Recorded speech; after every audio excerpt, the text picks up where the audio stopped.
Hello, everybody. Rick DiClemente with Astrology Unplugged. Welcome. Tonight we're going to be talking about more about predictions and transits. First, I wanted to mention a few things to you. The fact that I warned all of you the past 10 days when Mars was approaching Uranus, it was approaching Eris, and you saw how the last 10 days got impactful and became intense. But there's not enough written about once the planet's done and starts to separate. In astrology, when planets are approaching other ones, that's called applying.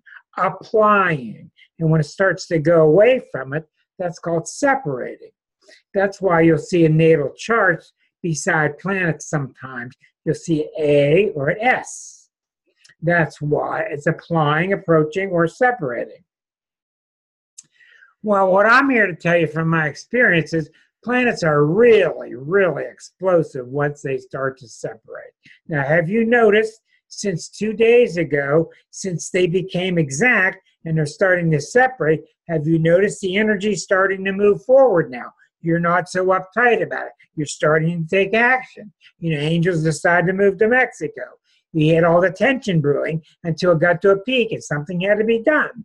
He could have sat there and beat himself up, but better, he made a decision. Okay, we're going to move on tonight. I want to talk to you some weeks soon. I want to talk to you about something I've been following since 1969. We're going to do this in a week or two. And it's one of the first things I've ever talked to you on this group. And we started on August 18th. This group is a Leo group. This group has 3 planets in Libra in the 7th house. So we'll do a chart some night on this group itself. But what I want to talk to you about some evening is about eye shape. I was reading a magazine back in college. I was reading Time magazine, and it talked about what happens when the left eye is larger than the right eye. And I've been following this since '69. And what it has to do with is, for instance, a politician will largely have this side of the face more controlled than this side. This side is how you really feel because it's connected to the right brain. This side's connected to the left brain. Well, anyhow, you can tell an awful lot by looking at people to see as the time goes by how their eyes start to shape, and especially the left eye will start to squint. And you'll notice with babies, almost always babies, they're exactly the same. And through life, it starts to go out of whack, and that can be a very telling sign. We'll get into that some night. I will remind you once again here, I think it is March 7th or March 8th. The show March 7th and March 8th will be our wonderful friend Stephen Poplin, the regressive hypnotist, be back. Now, last week we had such a strong reaction to people enjoying talking about transits and about predictions. That's what I'm going to do. And tonight I'm going to use some of your charts. I don't know who. I'm using them as examples. So don't get upset if I don't get to your chart. It's a lesson I'm teaching about how predictions are done and how they work. But the first thing I want to do, and I'm going to make you do a little work here for a moment, I want you to think. Before you can understand, we're largely talking now about a transiting planet hitting a natal planet. A transiting planet hitting a natal planet. Now, last week I looked at your questions when the workshop was over, and Marcia had a question about, I think, Marcia, we addressed your question at the end. And somebody else had a question at the end last week, and I don't recall what it was. If you remember, bring it up. Yeah, that's right, Suzanne. We're going to talk a lot about that. Anyhow, I want to talk to you about the planets. In other words, if a planet's coming by and it's going to hit a natal planet, what do you think that planet's going to do? Because that planet is not out there. That planet is a part of you that is surfacing. So if the sun comes by and hits a planet, or the sun and moon by new moon, full moon, lunation, eclipses, what eclipses do, full moons, lunations, is bring awareness to it. You become, oh, wow, I can see the problem now. It shines the light on it. In astrology, they're called the lights. The sun and moon are called the lights. Any activity with them are called lunations. Full moon, new moon, solar eclipse, lunar eclipse, lunations. So Mars, you don't worry about Mercury and Venus, they're so minor. When Mars comes by, what do you think Mars wants to do when it hits something? Raise your hand, turn yourself on, and give me your answer. Turn yourself on, your voice, and give me your answer. What do you think Mars is going to do? Action. Going to activate. Mars wants action. What'd you say, Baldo? Activate. It wants action. That's right. Very good. Now, Jupiter. What do you think when Jupiter hits something? Expand. Okay, be more specific. Jupiter is much more than just expand. Celebrates, true. It's much more than what you're saying. Go ahead. Illuminate and make more wide known or more awareness. All those answers are very good. But the thing that's really central to Jupiter, it makes you feel good about it. A sense of well-being. I can do this. It'll work. This is why Sagittarians are the cheerleaders of the zodiac. You can do this. Hey, let's go. Hey, buddy, how you doing? Smack you on the back. Get going. Let's go. Let's go. We get this done. It gives you a sense of well-being. Let's do it. That's one reason people love Pittsburghers, because Pittsburgh has 5 planets in Sagittarius, and we're a very Sagittarian town. Shot and a beer, smack you on the back. You can do it, buddy. Very good. That's what Jupiter does. It gives you. It can even be false sometimes. All these planets have a negative shadow side. Okay, now the big question. We'll save this for Mr. Waldo. Mr. Waldo, what does Saturn do? He's got to get the speaker on. I don't know. There you go. You got it? What does Saturn do in your chart when it hits something? It will block. It will make you learn whatever it is in that house also. But most of the time, it was kind of, I don't know how to say, but it brings you more, like you have, if for example, in my case, I have Saturn return very soon. So okay, it does not bring you restraint and caution. It does no. It does that secondarily. Right. Let me go on from here because we have a lot to do. What people miss about Saturn, and what takes you a long time, Saturn by default will restrain you, and by default it will caution you, because Saturn's function is to make sure. So if me and Marcia are married and we're having trouble with money, our first reaction is going to be, well, let's stop spending. Let's use those ice rings around Saturn. Let's pull it in. Let's tighten up. Let's not be so loosey-goosey. But people got the wrong idea, calling it the great malefic, that it's here to stop you and all that. What does the father do when he comes into the house? The house is a mess and the teenagers are all passed out. He starts to pick up everything and clean up everything, and he starts to limit everybody's activities because things get out of hand. But what's in Saturn's heart is to make something work. Saturn can go too far, Capricorn can go too far, and can become very limiting, yes. And they can become very depressing and very pessimistic. What happens when Uranus walks into a situation? What does Uranus want to do? Change everything. Okay, but why? Status quo. Upset the status quo. Yes, you're exactly right, but why? Because it just can't help itself. Keep going a little bit further. It brings new things to the picture. It wants to renew it, right. It grew stale, things got stale. We had to come in with something new. That's exactly right. We're doing this fast on purpose. It's very good. Good answer. Neptune, what does Neptune do?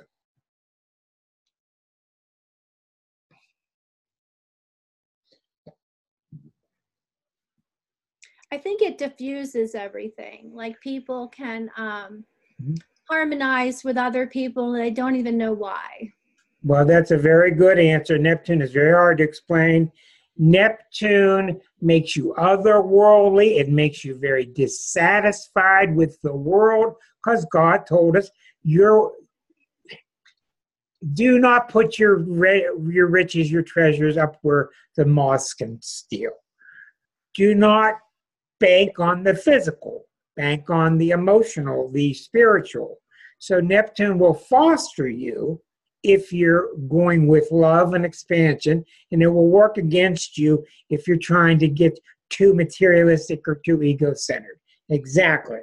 Okay, now here's a tough one. The final one. What does Pluto do? Power. Pluto blows up in power, but why? Depth. They want, he wants or she wants depth. Okay, but why does she want? Why she want? Underneath all the layers and the explosions are to get to the layers.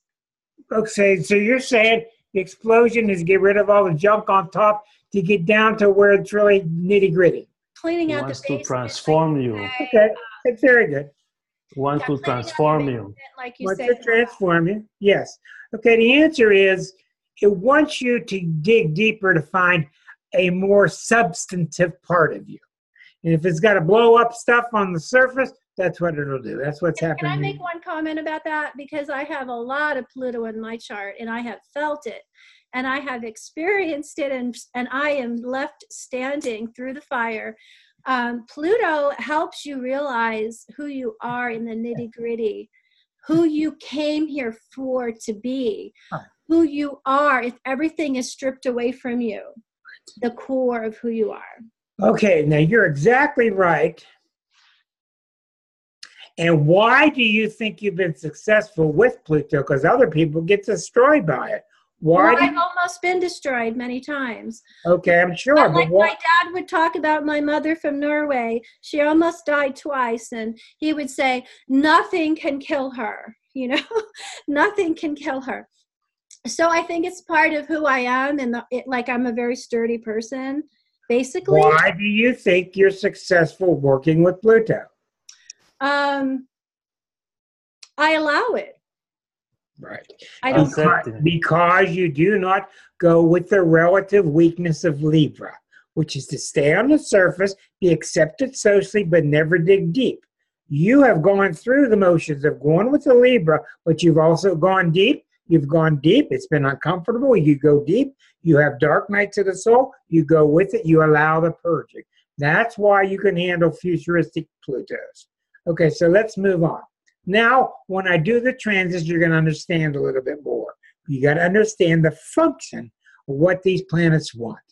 Pluto is very altruistic. It wants you to evolve. And simply, if you got stuff in the way, it's going to blow it up. If you don't have stuff in the way, Pluto's going to not blow anything up and just work with you to make you more powerful. Okay. The reason America is having so much trouble with Pluto is because we've not gone deep and we've just ignored everything. Put it under the rug. Okay, now, let me go into some individual charts. I want to, no particular reason, I want to go into Ray's chart tonight. All right, we're talking about predictions, okay? Now, you got to remember that even though it seems like I'm picking somebody at random, the reason Ray's chart was just picked had nothing to do with me. It's all done by spirit. It's all done because it's being done. That's why you turn up a tarot card, because that's a card you turn up. You can't turn it up next week. It's turning up for this week.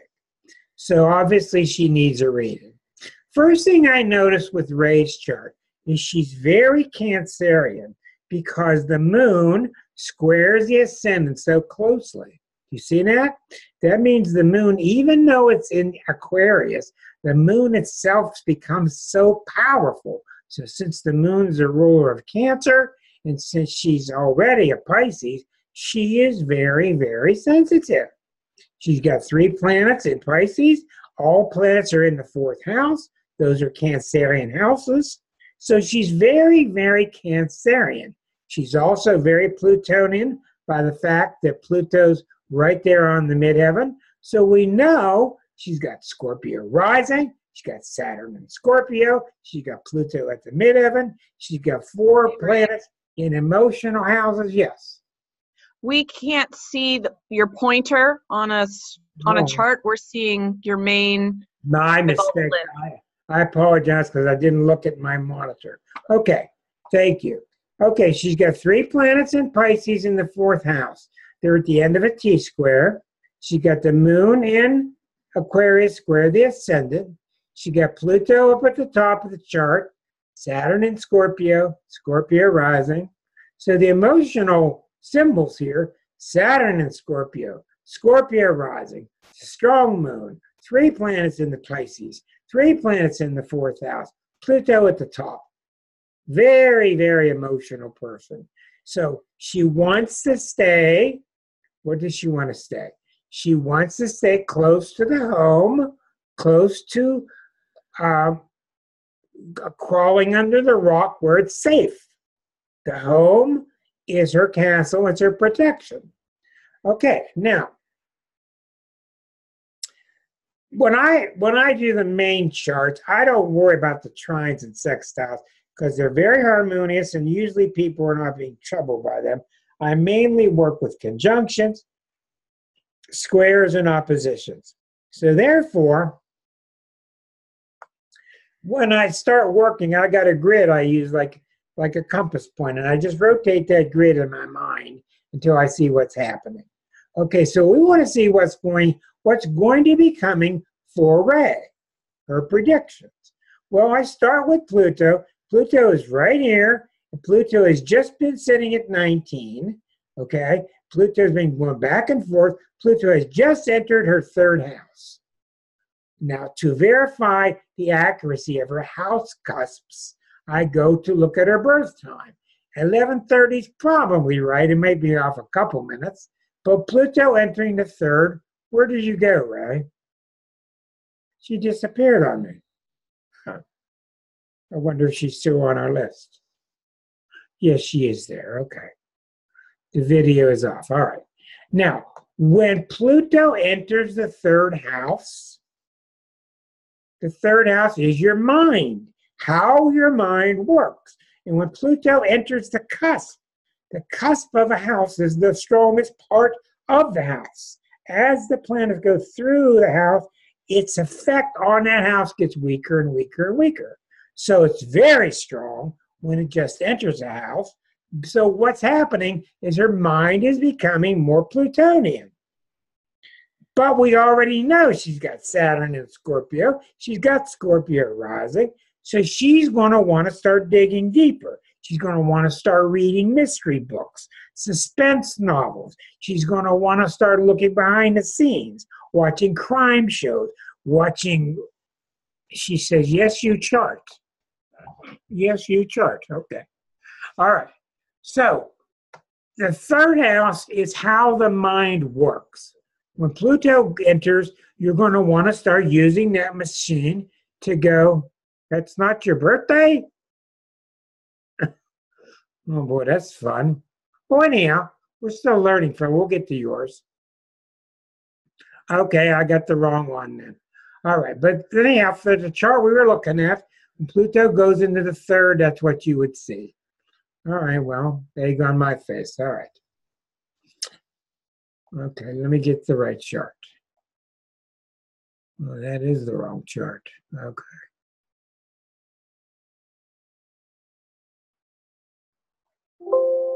All right, let me go back here. In the future, if something goes wrong, turn your microphone on, everybody, and say something. All right, let's see.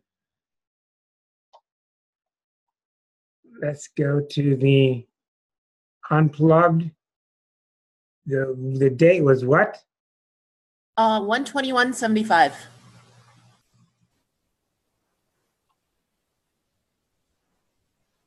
I'm sorry, I didn't realize you're trying to do my chart. Otherwise, I would have spoken up sooner. What is your last name? Hirsch. That's right. Okay. All right.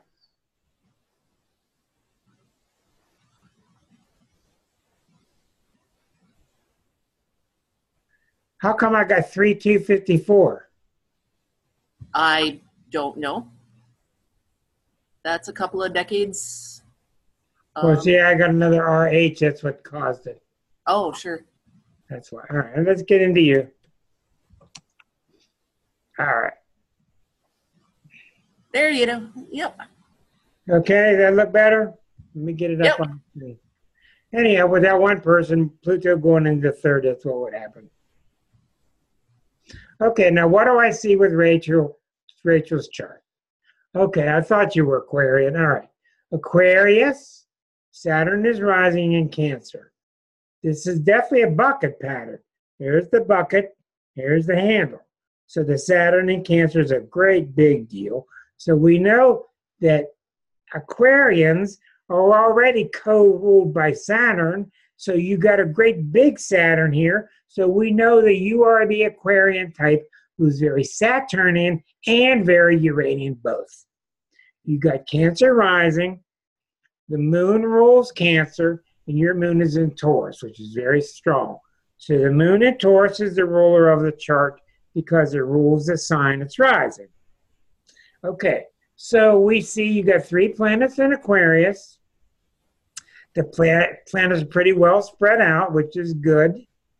Now, we're going to start with Pluto. Where is Pluto now? Pluto is about here. It's not really affecting anything straight across. It's not affecting anything here. It's not affecting anything in a square. It is squaring your Chiron right now. So Pluto is at 22. It's about to enter the 8th house, but it's been squaring your Chiron, which is in the sign of Aries.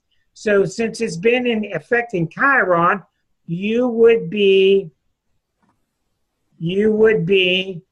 prone to illnesses in the digestive tract in the past couple of months, since Chiron rules the digestive area. Also, since Chiron rules Virgo and it's in your 11th house, Pluto hitting Chiron would be making you think about working on a new skill set, learning a new skill set, because Chiron is very Virgo-like. So there's a lot of thought here about getting a different skill set. Does that make sense? Indeed. Excuse me. Indeed. Yeah. Explain to me. Well, I've had to change my diet a little bit. I had to give up drinking and sweets. Had a little bit of a health scare in, I want to say, the first part of the year. Yeah, early January. Was it in the intestinal area? Yeah. Yep. Yeah, that's exactly why. But it went by. I'll tell you another thing that's very common with Pluto. Pluto will give you a cyst. It might even give you it's very common that it'll give you a blockage of some kind. But what I'm trying to say is a lot of times it goes by and it's benign.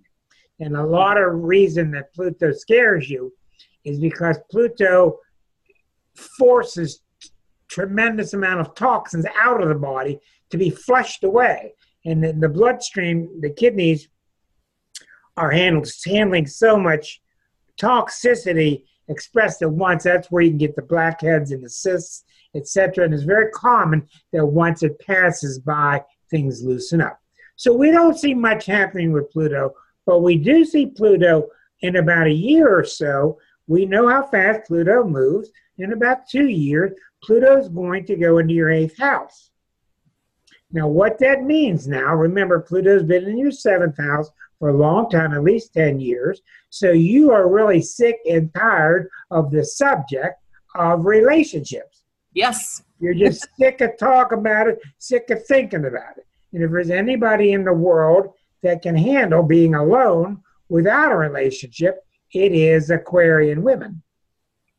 Doesn't mean you will be alone, but it definitely means with Pluto heading towards the house of our relationship, it definitely means that you're only going to accept a relationship which is really good and really real. If not, get out of here. Get out of here. I don't got time for you. Okay? But that was not true. That was not true when Pluto first entered, about 2010, 2011. That whole period of cleansing was just started. Sure. So that's what's happened for the last 7, 8 years. Okay, so we look at Neptune. Neptune is right here right now. So Neptune has gone over your Pisces midheaven in the last couple of years. That's why you got to know how fast these planets move. Neptune has spent the last couple of years at 10, 11, 12, 13. Right now it's at 15. Very soon it's going to go over Jupiter. What that means, since this is the house of work, what this means is she's going to really consider getting a job in the healing profession, healing people, somewhere behind the scenes. Neptune, Jupiter is very godlike, using Christ's energy through you. Does that make sense? I'm trying to digest what you just said. Okay, well, it's not there yet, but what's going to happen? Since you've already said that you've been considering different kinds of work, one thing your needle is going to point to, your needle is going to start pointing away from worldly stuff. You're going to start looking away from factors, job factors, like where is the job, how much does it pay, what kind of benefits, etc. And your thoughts are going to go more towards, am I channeling God? Am I using my higher purpose? Am I working in a healing profession? That's what's going to happen as Neptune starts to fuse with Jupiter, because there's nothing more powerful in the zodiac than Neptune and Jupiter when it comes to spiritual interest. Does it make sense to you? It does. One thing I can say for sure is that I've been kind of in a state of discontent as far as what's been going on recently or just within my life. So yeah, that does make a lot of sense. Now, let me explain to you why that happens, and this is a big deal. There's one book out there that you should all buy. It's called Neptune. It's written by Elizabeth Green. Liz Green. Thank you. Liz Green. There's a voice in the other room. Liz Green. Liz Green is the partner. She's British, and she wrote a lot of books with Stephen Arroyo. She wrote a very in-depth book called Neptune, and she focused very heavily on redemption and glamour. Because Neptune people want to go be photographers, Neptune people want to go to Broadway, other Neptune people want to use it to go to the ashram, they want to go to India, they want to go inside towards the spiritual truth. Now, when Neptune hits us Westerners, it almost always makes us feel very unsatisfied, discouraged, discontent. And what it's trying to do, well, since we're such strangers to Neptune, not only are we strangers to Neptune, but we got our churches lying to us all the time about what Neptune's about. You got to be good, you got to behave good. Neptune doesn't care about that stuff. Neptune wants you to return to the part of you which is always good and pure. You know, think about your behavior. So it's very common when Neptune goes over you that you have an affair. Very common. It's very common that the guy picks up his motorcycle, he heads across Route 66 to Las Vegas, and he wants to get some young chick, and he's got his shades on, and he wants to be reborn. It's very common during a Neptune time because you think that this life doesn't satisfy me, well, I must need that. And you're very prone during Neptune time, very prone to affairs, and you almost always get caught very publicly. When the Neptune cloud goes away, it's like a cat hiding behind a thin tree. Cat's hiding behind a thin tree. You can't see me, can you? Well, when that tree moves, whoop! That's why when you do political charts and people have Neptune on them, almost always they'll get caught with their affair. Well, it's not that the planets want you to have an affair. It's that you get this sense in you that's mislabeled. This sense in you that, well, this job doesn't satisfy me, and she doesn't satisfy, and this meal doesn't satisfy. Well, what it's really trying to tell you is nothing's going to satisfy you except your God self. Now, if you turn the world off and start working towards your God self, in meditation, with yoga, with retreats, etc., your life will go fine. It'll go just fine. But that's because you are working on the true meaning of it. So don't let Neptune con you. So what you're feeling when you talked about being disillusioned, dissatisfied, is right. Now, Jupiter up there in your 10th house is about your work career, what calls you, and Neptune is trying to influence you to either go towards a career that's more spiritual or to add more spiritual elements to the kind of work you already do. It's very common with Neptune, Jupiter, what you got here, that people end up working in a nonprofit. You thought about that? I have. Yeah. You don't have to do anything drastic. All you need to do is realizing that the physical world that you're looking at is not real, that most people that are walking around that are absolutely miserable and they're trying to find their way too. All the commercials are on TV lying to you. This car will make you better. This sex will make you better. This salad will make you happier. All that stuff. And keep your spiritual front and center as you go forward, and you'll be fine. Because on the good side, Neptune will dump on you tons of grace and guidance, and Neptune Jupiter together is faith in moving forward. Faith in moving forward. Okay? One thing that that came to mind 2 weeks ago when we were watching What the Bleep Do We Know? Yeah. Was be God, if that makes sense. Yeah. Try to embody, what That's right.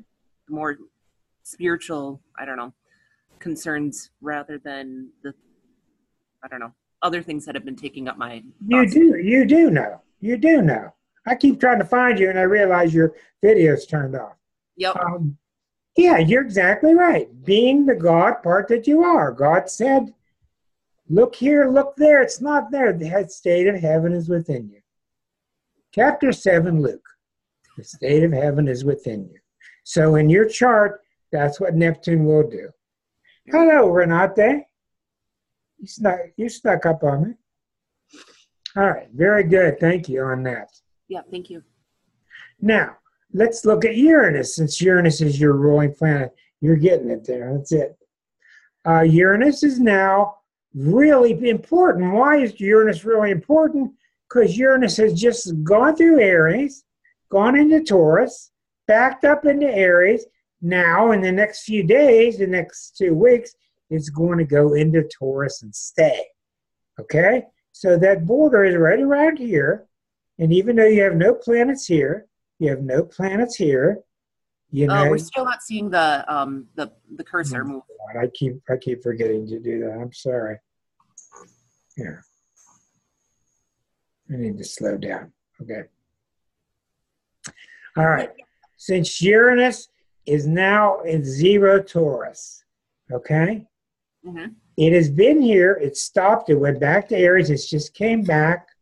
When it goes back into Taurus, even though Taurus is very thick like molasses, and Uranus spent 7 years going through Taurus, it's going to take 3.5 years until Uranus hits your moon. It's still going to send its shock waves, and you're going to feel it starting in about a week or two as Uranus is going to hit that moon. And what that's going to do in the 11th house is that's going to get you all excited in an Aquarian way about working with a female group. Okay? Since the moon is in your 11th house, since Eris has got things all flipped up and down right now, it's going to get you really excited about working with women's rights, etc. Excellent. Can't you show the double chart with transitions too? What would the double chart be? Oh, you mean the wheel on top of the wheel? Yeah, I could show that, certainly. Yeah. Mm-hmm. Called biwheel with transits and progressions. That's exactly right. Here's the bi-wheel. I'll get it back on your screen. And okay, so as you see, we've been watching in the last 10 days Mars, which is here, we've been watching Mars come across these two planets. Well, now Mars has gone out of Aries, it's gone into Taurus, but Mars moves very fast. This Uranus has got another couple of weeks, it's going to get back to 0 Taurus. And when it gets to 0 Taurus, it's going to send its shockwaves to that moon because it's 3.5 years away, but it's the ruler of the chart. So even though it's 3.5 years away, Uranus is going to activate that moon. This is the house of friendships and groups. So it's going to start giving you initializing thoughts about getting involved with women's groups. And what do Aquarians do? Aquarians are liberators. That's what you do. You liberate. What's happening in this country? My God, everybody and their sisters running for president. It's going to be you getting involved with feminine issues to help liberate people. And it looks like the way things are going, Angel, that the more the females get liberated, the males will follow, because the males sure don't have any kind of track record of doing well out front. Does that make sense to you, Ray? It does. I'm just taking notes. Okay, I'm going to move to another chart just for the heck of it. I'm going to go to Elke's chart. All right. Now, in Elke's chart, there was much more in the other one, but I'm just going to spread the love. Okay, the great big deal's going on in Elke's chart. All I got to do is see the sun at 22 Cancer, because in my mind, I know I've been watching for a long time. Pluto's been sitting at 20, 19, 20, 21, 19, 20, 21, right opposite her sun. Pluto's been sitting here. If I pull the double wheel out, you'll see it. And I'm going to talk to you about this. All right, let's get the dynamic double wheel. All right, do you see now how transiting Pluto is now 2203 and her sun is 2201? You think I picked Elke's chart tonight? No, Pluto was on her sun exactly yesterday. This happens every 256 years. 256 years she'll have a Pluto opposition to her sun. Now let me explain to you. Pluto hitting her sun means so many things. I'm not even going to look at her chart anymore. There's so many other factors. But Pluto hitting your main planet directly is a big deal. I had it before.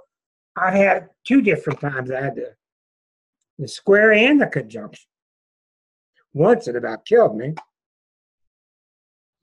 1974. It's shaking her up, but it ain't going to kill her. When Pluto is opposite your sun, how do you learn from it? You put the sun on the ascendant, and Pluto's coming from the 7th house. Whatever's being hit, put it on the mythical ascendant. Then you will learn how Pluto's hitting her from the 7th house, halfway around the zodiac. So what's happening with her is several-fold. First of all, Pluto is trying to find her identity. Pluto is rising up from within Elke. It will look on the surface, and she and I have talked for years, it will look like her family is abandoning her. She just lost her husband. She's in a house by herself in a province in Canada. Pluto almost always makes you go through the dark night of the soul by yourself. What's it trying to do? It's trying to tell you you got more power than you used to think. You've got more power than you know about. Now, here's how Pluto works. If you're working with it and you're trying to summon that power, read books about it, go to websites about it, share talk about it, then Pluto will bring friends to you and books to you and discussion to you and movies that will help you to access your depths. Now remember, the sun in Cancer is not a deep sign. It's not ready for the depths yet. It just so happens in Elke's chart, she has Pluto opposite Saturn in the birth chart, so she's more used to the depths because of her other planets than most Cancer people. But just given a Cancer sun sign, Cancers find their strength from their family.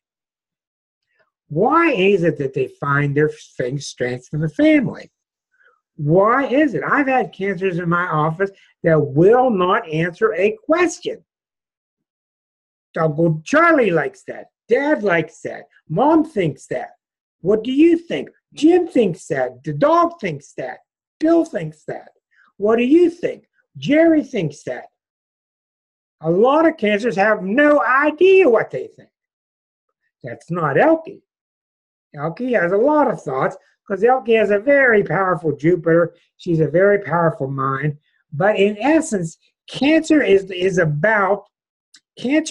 sign that is dependent. And the reason it's dependent, God didn't say, hey, let me make a sign that's just dependent and see him flop around in the ocean. It's not how it works. God made a sign, the exquisite zodiac, the fourth stage, is about the soul discovering it has emotions. And when it discovers it has emotions, it's like being tossed into the ocean and you can't swim because you've just been tossed in the ocean. Well, when you're tossed into the ocean, what are you going to do? You're going to grab onto anything nearby to hold on to. That's why the family's so important to Cancer, because they're just learning to swim. It's the first time, theoretically, that the soul is ready to deal with emotions. And because of that, it needs help. And that's why Cancers are usually very satisfied living in a smaller bubble where it's just the family. Not true in Elke's case, because Elke has a very strong Jupiter. She's very much into meeting people, going out, etc., etc. But Pluto hitting the sun is forcing her, prematurely maybe, it's forcing her to stand up on her own with no family around. No husband around, family's back in Germany. It's forcing her to do it. Why is it doing that? It's not cruel. Why is it teaching you that? Okay, Melody, we'll see you next time. Thank you.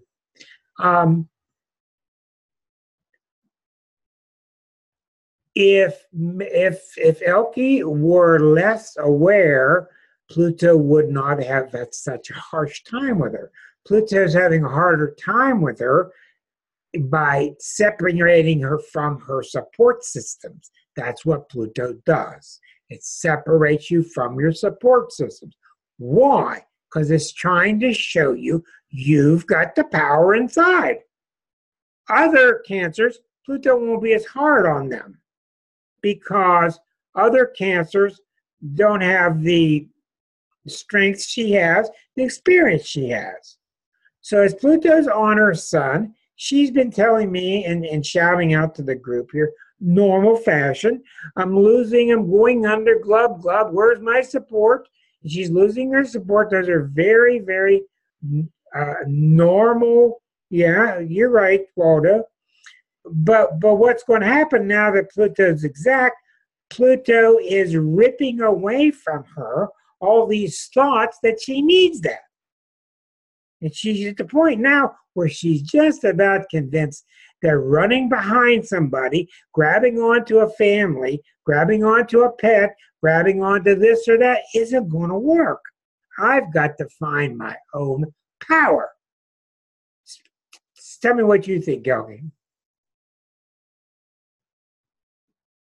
Absolutely. It was funny yesterday when it was exact. I have a really good friend who's like a dad to me. He's 89 years old in his gym, and we went on a cruise together. And he wiped out yesterday, hit his head on the pavement, had to take him to the hospital. And I'm like, there's your warning, your support system. I mean, he is 89. Who knows what could have happened, right? That, there it was, and it's going to unravel. But I'm also at the same time coming into my power, That's right. and my advocacy work that I'm doing, and people are actually starting to listen. I also drummed up some issues yesterday to talk with the town and education with the medical system, and that's all coming up, and And you're finally. starting to find power in your own self. Mm-hmm. Now, that's exactly what will happen. And the more you put your head under the covers and try to escape this and want to cling on to somebody, the more you're going to have additional support systems cut away from you. It's your inner self is trying to tell you, I don't want you to look outside. It's saying, look in here, we can handle this. And it'll bring you support. It does the opposite. Okay, that's why Pluto does what it does. Secondarily, the fact any planet's opposite your sun, the fact that you're going through any opposition. Oppositions have to do with the other, me and the other. Aries, Libra, first sign, seventh sign. So what it's saying to you, you are not going to be able to find a stronger Elkie until you find a stronger Elkie with others. If you think you're going to go into a cave and come out a stronger Elkie, it's not going to happen. The seventh house pressure of Pluto, you could do that if you were going through Pluto over the sun by conjunction. First house. But since it's in the seventh house, it's requiring to say to you, it's saying to you, I want you to find yourself by how you reflect off of others. So when you think about this critical first house, seventh house, when I change, I've got to change how I experience others. When I change how I experience others, then I have to change. They're interrelated. That's why Libra people have to learn that when they have a problem, they have to react and activate the Aries part of it. So what's happening with you is you've already crossed over bridge number one. It doesn't mean you got it solved completely, but you're realizing find your power inside. You're going to hold on to safety, and then you let go. Then you hold on, then you let go. Very normal.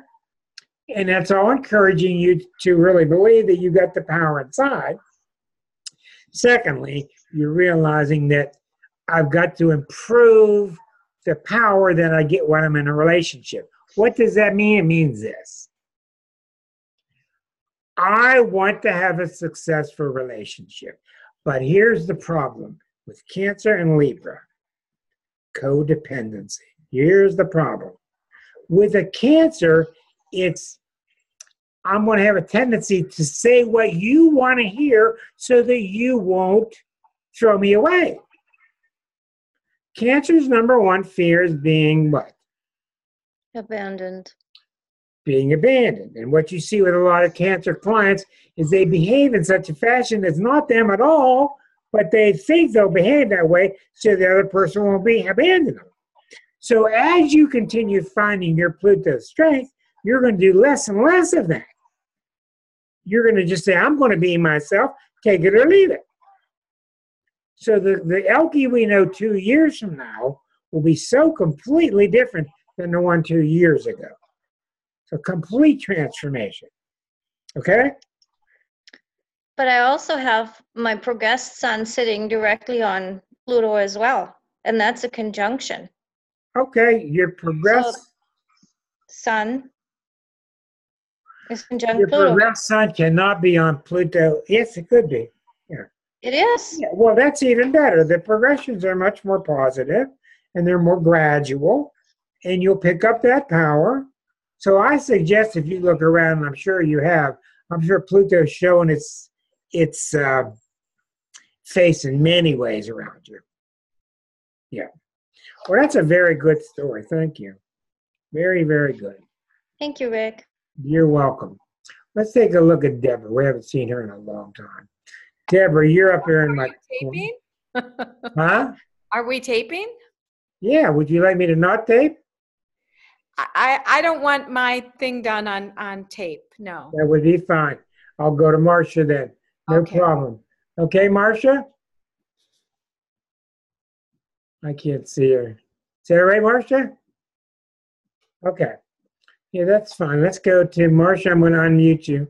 Okay. Let's go to you there. Okay. Marcia's chart. All right. So basically, I look at the outer planets. Where are they going to be and what's the mixture about? Marcia's already had Pluto go over her sun. She's already had Saturn go over her sun. That's already happened. She just got married.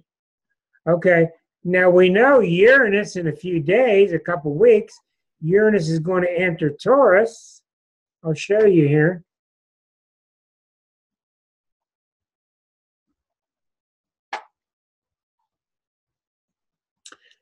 Okay, let me get this straight.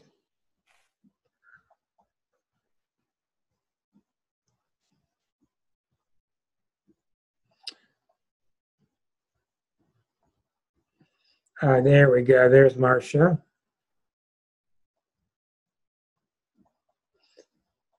Okay, so when we look at her chart, we notice that she has an early degree moon in Aquarius. See, my chart's the same as hers, only 2 days later, the moon went from Aquarius and went into Pisces, and I was born. So we're very close. Everything else is the same. The moon went for 2 days, went into Aquarius, into Pisces, and bingo, there's me. Okay, so we know you being an early fixed sign, your moon is an early fixed. Well, here's Uranus down here about to change back into Taurus. And when it goes into 0 Taurus, it's going to start at square to 5 degrees Aquarius.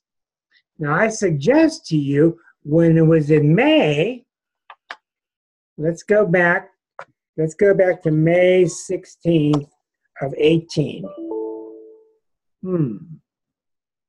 Can't type.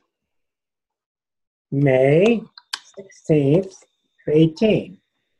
When we look back May 15th,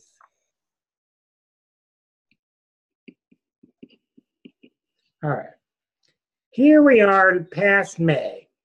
You can see Uranus had just entered Taurus for the first time. That would send its shock waves to that moon at 5 degrees. What was your marital date? June 11th, 2017. Oh, in 17. Okay. All right. But nevertheless, Uranus is stirring up the family. So whatever happened in May of 18, it is going to get closer and closer as Uranus gets to 5 degrees. Uranus won't get to 5 degrees for about 1.5 years. And you've been in Manhattan for a long time. What, over 30 years? I think it's very, very likely that you're going to move out and want a place that's out of the city. Oh, I'm moving next month. Oh, okay. Okay. or the following month. Okay, well, that's when Uranus goes back into Taurus. And where are you moving to? To New Jersey. Okay. So you're from there originally. And so by Uranus hitting your moon, even though it's not even there yet, you're going to have even bigger Uranus-Moon conjunctions, combinations, a couple years down the road. And that's got to do with your connection to the family, how you see the family, how the family roots are, but it's mostly about coming alive emotionally, being reborn emotionally, okay? Mm-hmm. There's going to be a completely new experience for you. So we can see that just because we see the moon in early fixed signs. So we see that Neptune is quiet. Neptune is not quiet. Neptune is at 16. Look at this. 1610, exactly square your Mercury. Okay? This is very, very powerful when you have a major planet hitting a minor planet. Here's your mind, which is in Sag. I just had this happen myself. No, mine's in a couple of weeks, that's right. Neptune is going to square your Mercury. All right, this has happened to you back in the 70s when Neptune was back here. Because in your lifetime, Neptune started here. In the 70s, it hit here. And now it's all the way to here. Neptune's kind of slow. Neptune hitting your Mercury, think about what Neptune's going to do hitting your Mercury. Your Mercury is how your mind works. First of all, it would be very common if you reported right now that you're kind of confused. If you feel kind of foggy, kind of iffy, standing on quicksand, you don't have any solid ground, which Capricorns love. No, I felt that way for a while. Okay, that's the Neptune. And that's why the reason that's happening is Neptune is, you'll get a kick out of this. Neptune is trying to repot you into a hydroponic plant. Neptune's trying to take you out of soil. Us Capricorns, Tauruses, Virgos, we like to be planted in earth. Right. From now on, you will no longer be planted in earth. That's why it's confusing. You're simply going through a you're going through a big change. It's going to take a little bit of time. In other words, in a couple of months, you're going to realize that you are now permanently planted in spirit. And that will never change again. Okay? Well, your Mercury's already built. It's already in Sagittarius. So that's a very spiritual, philosophical sign. But you're going to start to really, almost like a jet that's taking off, you're going to start to see your mind getting above the earth, and you're not going to go back. Because you're not going to see any reason to. Because you're done with it. And you're elevated enough for a person, and you've seen so many people from so many cultures, so many experiences, this is not going to be a shock to you. So it's very improbable that you're going to start using Neptune incorrectly. And the way you use Neptune correctly, you do more meditation, you do more yoga, you do more stretching, you do more reading of Yogananda, of Ram Dass, whoever. Because you start, we're in our third cycle now anyway. People past the age of 58. We're in our third Saturn cycle, which is the spiritual years. So this is going to be a very major turning point. You're really working on the mental changes that I need to do to live in accord with my spiritual philosophy. Does that make sense? Oh, yeah. Okay, and now I'm telling you that there's a direct relationship here. And I know you're married to a Virgo, and he's going to be very down to earth, but there's a definite relationship here. The planets are smart. When they pair up on you, they know what they're doing. They're exquisite. So you are changing your mind at the same time you're changing your home. See how the Uranus hitting the moon? Is going on at the same time that the Neptune is hitting the Mercury. So as you leave your roots, which have been safe and grounded in New York City, which is not always the most grounded place, but for you it's been very grounding. Your mother was there for a long time. Your sister. So we see the emotional change is coming because you're ready for it mentally. And as you move on with Neptune over Mercury, what you're going to start finding, this confusion is going to start leaving you. And you're going to start to see what's happening is you're living on a more refined mental plane. And it's very powerful. People have no idea how unbelievably powerful Neptune is because it's so subtle. You've seen it, I'm sure, 1,000 times working on Broadway. The steam machine, they put the steam across the stage and it hangs out on the floor. That's what a Neptune transit's like. And you look around like, where in the hell am I? Well, it's very foggy. The reason it's foggy is because you've been too earthbound for too long. And now you're going to lift up towards more of your spiritual side. Okay? Mm-hmm. Thank you, Rick. You are welcome. Let's take a look at Angel. How about that? You want to do that, Angel?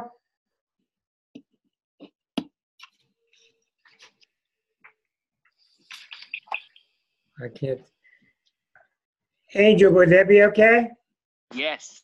Okay. Yes. Thank you. Give me a moment, please. Yeah. I feel like Rick Wakeman here pushing all the buttons. Oh, I got too many angels. Lozada. How so? Lozada.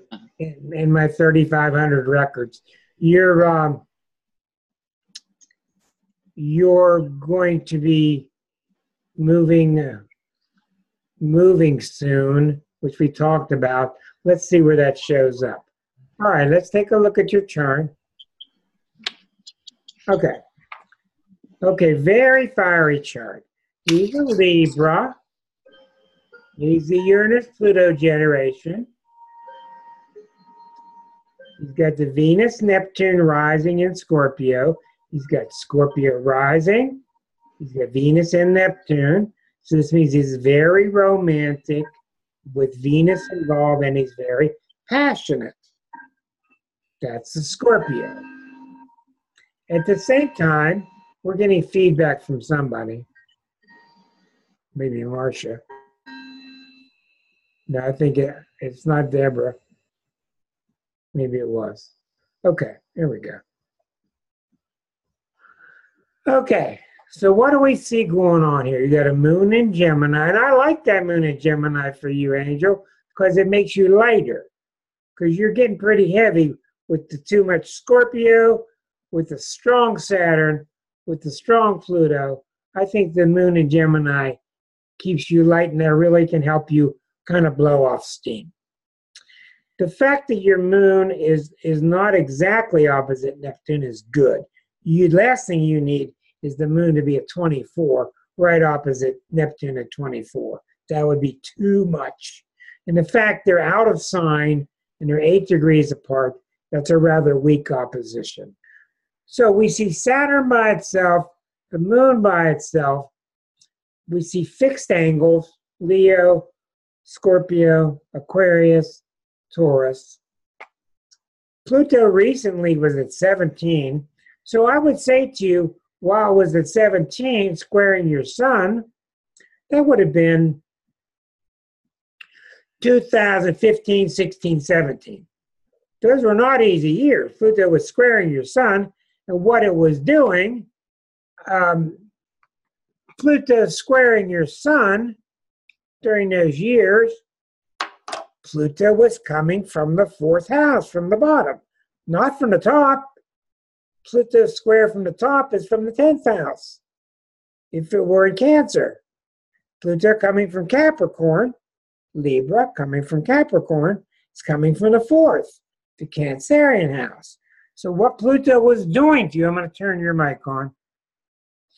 What Pluto was doing to you in 14, 15, 16, 17, it was saying to you, you will no longer be primarily an intellectual. You're now going to start listening to your emotions.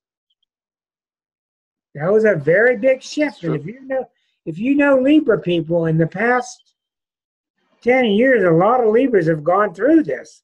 They've been required to shift to more emotionality as opposed to intellectual.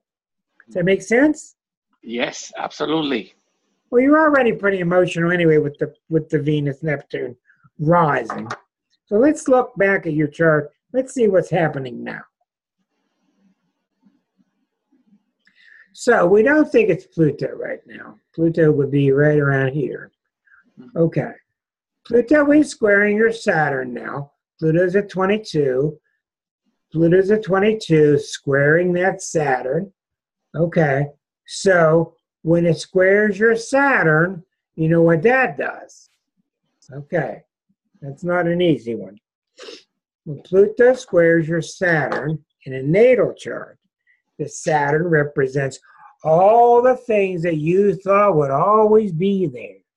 All the things that I can depend on. They suddenly cracked.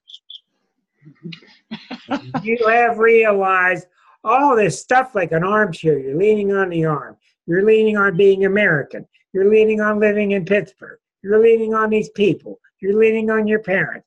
All these things that you had BS'd yourself into thinking would be permanent, they would always be there for you. They're cracking like crazy. Why is Pluto doing it? Because Pluto's showing you that no matter what happens to these things outside of you, you have to lean on yourself and God. That's why it's happening. It still ain't easy. So in a lot of ways, your life's been shattered. Make sense? Yes, absolutely. Yeah, When I went to Puerto Rico and I wasn't even able to go to my hometown because it's underwater, it was like I just I said this just it was so unbelievable, and it was a tower event. It was basically a tower event. the tower and the tarot, yes. A Well, tower. I'm sure you're absolutely sick of what this administration has done and not done in Puerto Rico. But just like in the tower and the tarot, and I have all these experts sitting here, you're going to come out of it hell on wheels. Mm-hmm. Don't mess with Angel in a couple of months. Once he gets resituated wherever he's going, don't mess with him. He's not here to mess around. I am saying this loud and clear. He's not here to mess around. Don't mess with him in a couple of months. He's firing real bullets now. Can I be accurate saying that? Yes, absolutely. You told me last year you have to be true to yourself. And when the whole situation started since Europe, we just came down from the mountain and you and I had that conversation. And I said, I'm just going to speak the things like I see them. And it was when I went to Puerto Rico, I was with all these writers. And I said to them in the last event, we miss an opportunity to speak as a group against Trump. And we have dishonored all the people who have died in this island. And because of that, because of not speaking, if we continue that way, half of you are going to be on their ground if this situation continues worldwide. And they were all shocked. Well, thank God Almighty that we got Angel, because he's speaking up. Now, I've known Angel, 1 second, Elkie, please. I've known Angel for about 12 years now. Mm-hmm. I'm going to use a tired phrase, okay? I can feel you. I mean, I've known you before, but I can feel the new Angel is one intense dude. Yeah. And that's because, you see, his Pluto is rising.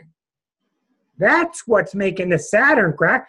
The reason your ramparts and your support systems are cracking all around you is because they can't handle you anymore because you're too big. That's what's happening. Go ahead, Elkie. In Germany, they're still doing the same thing. You know, like all the people in the Holocaust. I just came across a thing the other day, and they did little plaques inside the roads, and each one had a name of a Holocaust victim on there. And it didn't say passed away. It said murdered. Yeah. Like the truth. You know, like there was no mincing words, and it was very profound. And this is the kind of thing you guys have to do too. And that's exactly what America won't do. America's still into, oh, they passed away, and then they, red, white, and blue apple pie. It's all going to come back. Nope. Mm-mm. Not till we grow up, and things don't look very good. We got 5 more years of this. Let me return to your chart. Thank you, Elkie. That's a very good addition. But the whole point is between Pluto getting started and where Angel is getting, you're seeing the transition is being made. He's destroying the old him. It's gone. It doesn't serve him anymore. It's too weak. Who did that one? That's good. Mm-hmm. But the new one that's coming out is a lot stronger. The Phoenix rising from the ashes. Right, now let's go back into your chart. We look and we see Neptune, which is kind of quiet. Uranus has been opposite as Mercury, so we can see that. Let me show you. If you've been paying any attention to what he's been writing in the past few months, he'll make your eyeballs flip up and down. He's been writing some really intense stuff, and look here, you'll see why. Do you see what Uranus has been doing to his Mercury? Look. Remember I told you, Uranus came into Taurus, stopped, it came back into Aries, stopped, and it's been going back and forth opposite as Mercury. Now, do you see what that means? Mercury's in Libra. Okay. Let's think about that. Uranus has been going back and forth opposite as Mercury. And, Angel's got a nice Mercury in Libra. He would never say something untoward. Okay? He says nice things. He wants you to be pleased. He wants the event to go nice and smooth. Bullshit! Not now. Not with Uranus now. He's seen too much. That pressure on himself to be polite and tactful doesn't serve him anymore. I'm not saying go be mean, but that's what's brought this out of your vocal cords. Don't hold your mouth. Tell me what you think. Well, two things, three things happened. The first one was the day of the elections. I was driving on 51 and I felt this stake coming through my head. And I heard this voice, like similar to the voice that you hear when you are smoking marijuana. And the voice said to me, you're going to go to the same things that the people in Argentina went, but you are going to survive. And when I came here, I had diarrhea. This is the day of the election. AIDS diarrhea, like when I was diagnosed AIDS. The second thing was when we were in Switzerland, when I went to the lecture, and there were 3 children of presidents, which you can see in the pictures. And when the lecture happened, I said to the person who was giving the lecture, we had a confrontation, and all of a sudden I said, I'm not going to put up with this. And I said, how could we trust this institution if one of your faculties is under the pocket of Putin and was talking on British broadcast television promoting Donald Trump? That was as if I would have laid a sword in the middle of the school. And when I came down from there, it was like half of the faculty and half of the students, particularly the American students, were like in favor of what I had said. And it was like if I would have defended a dissertation, that's how I felt. And I came down and the president of the university told me, you need to speak up, because the same thing that he's doing in the United States, he has already done in Turkey, in France, and in Germany. And it was like, you know, and then the other part was that I felt that my spiritual foundation as an African Caribbean person was completely shattered that year. It was like I don't know if it was by studying the Holocaust and the people that survived, but all of a sudden, I don't want to say that I came out as an atheist, but I came out believing in the tarot and in astrology, but believing the theological systems that I had inherited no longer work.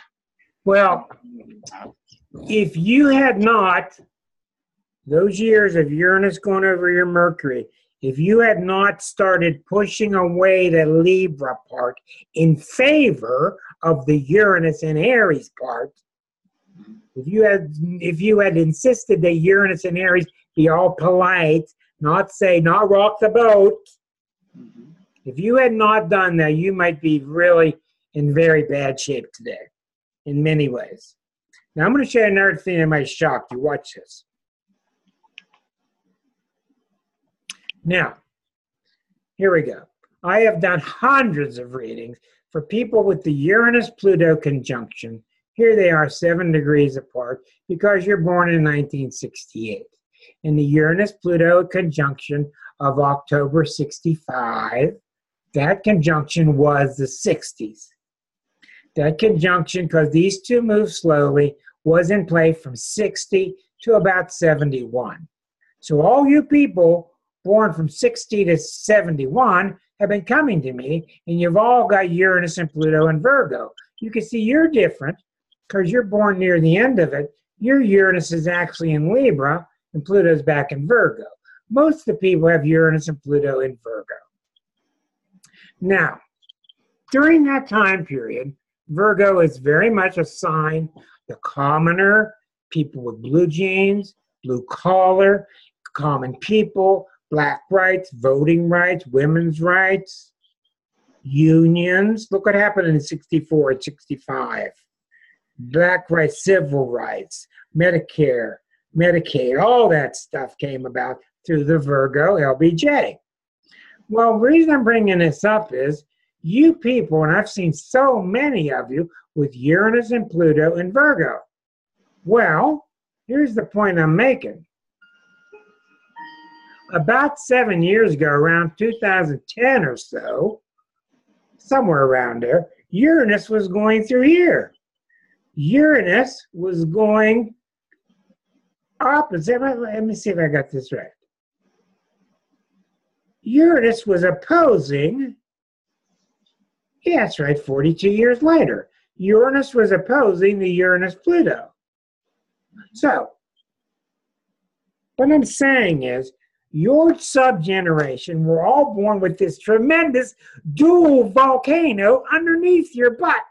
This powerful volcano, Uranus and Pluto, but it was in a sign of Virgo.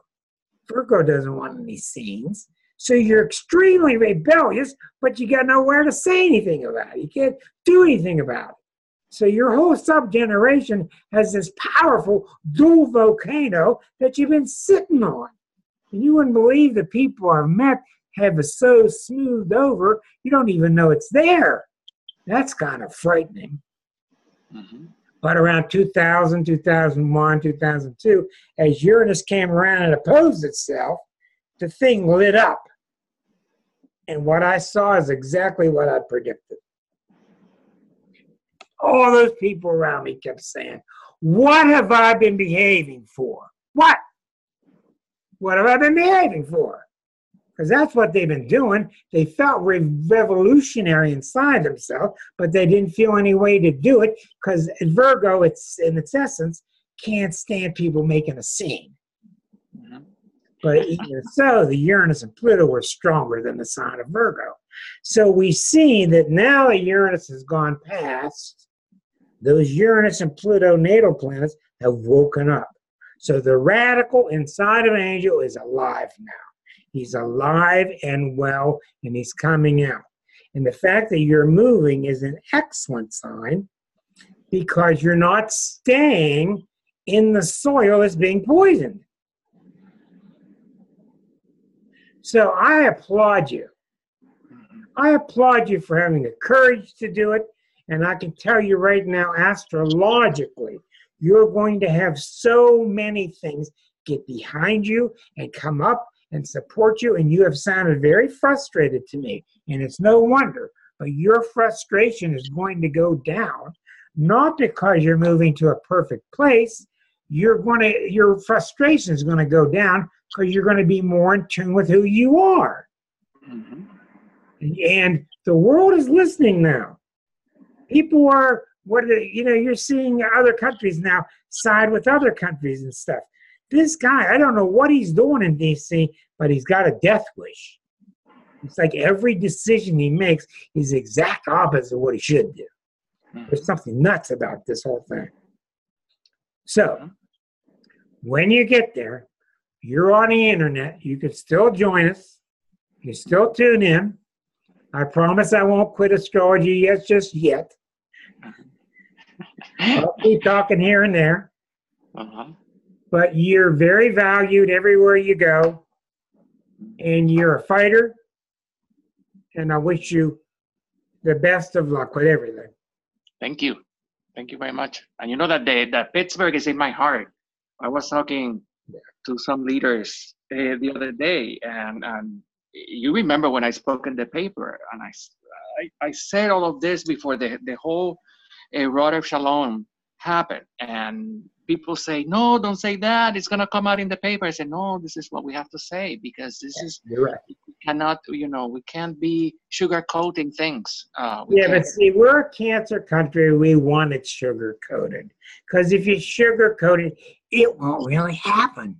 If we go we whisper about it, it won't happen. You see the poison sneaking up around your property, onto your shoes, and into your house. It ain't really there. It's like, shh, it ain't really there. The rest of the world thinks we're nuts. That's right. Well, time for chill pill. Anyhow, I've tried to show you. Thank you. You are welcome. These planets, how do I tell you this?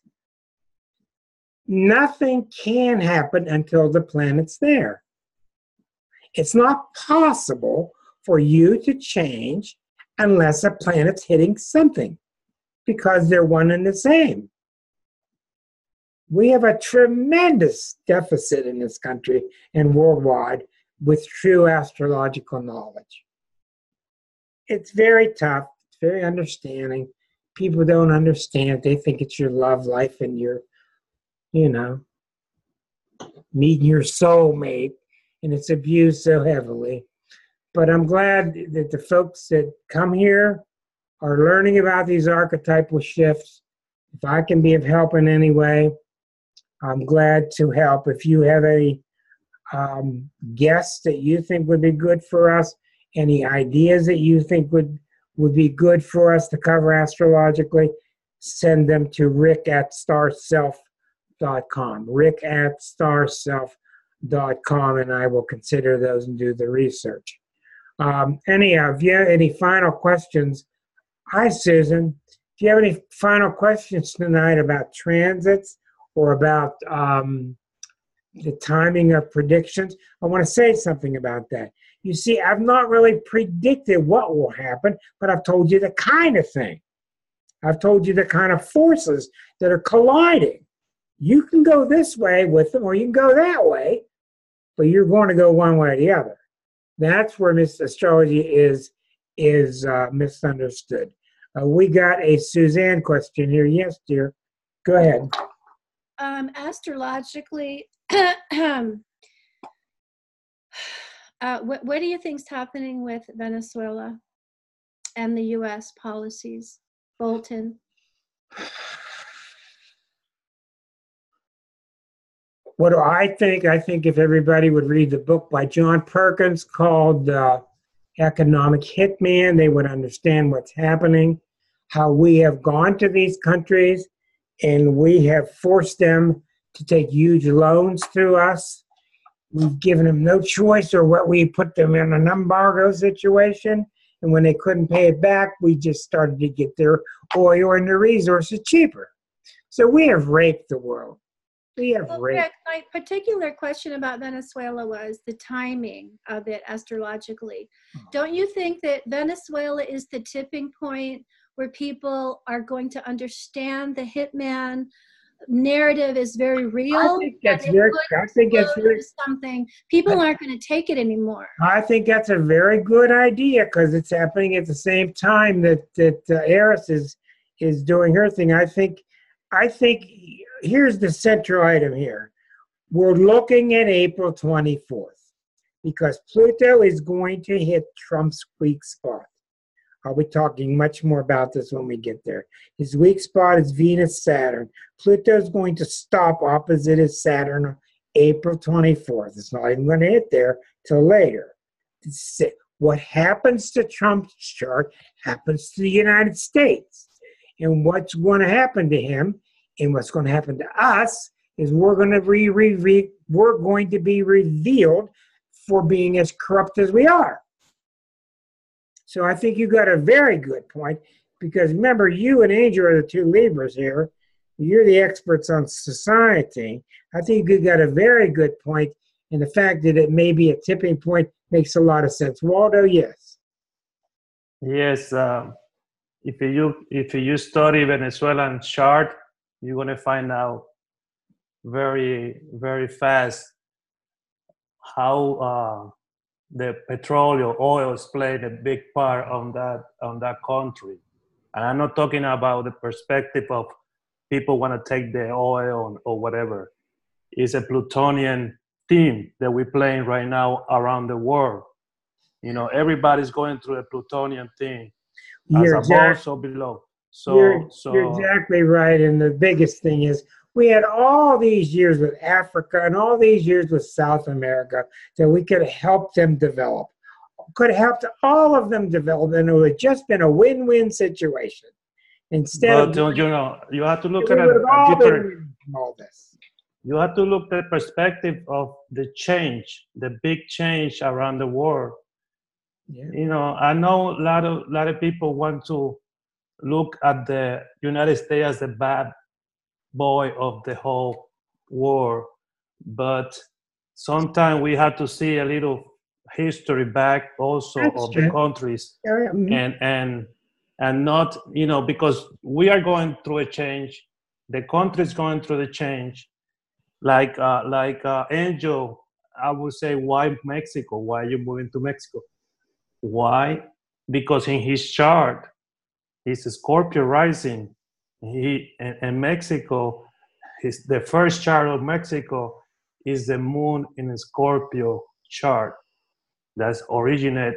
Everybody that wants to go through a big change, Mexico is probably one of the countries that they're going to choose, because that could be part of it.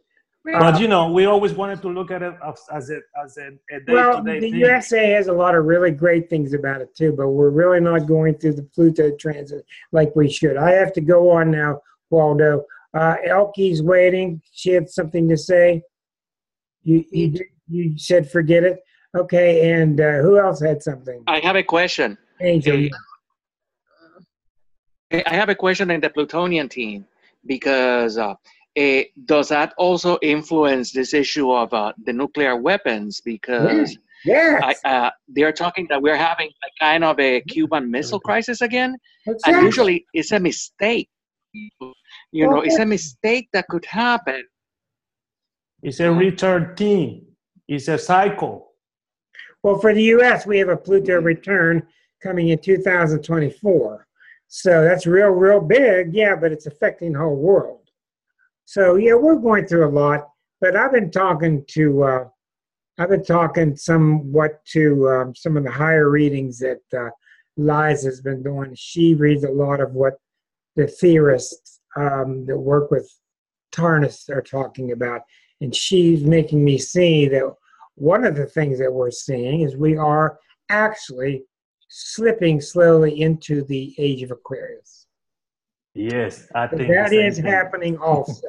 These planets know what they're doing. I'm going to bring things to an end. We're opening up a lot of can of worms now. I don't know what next week will be. I'm going to probably have a guest on.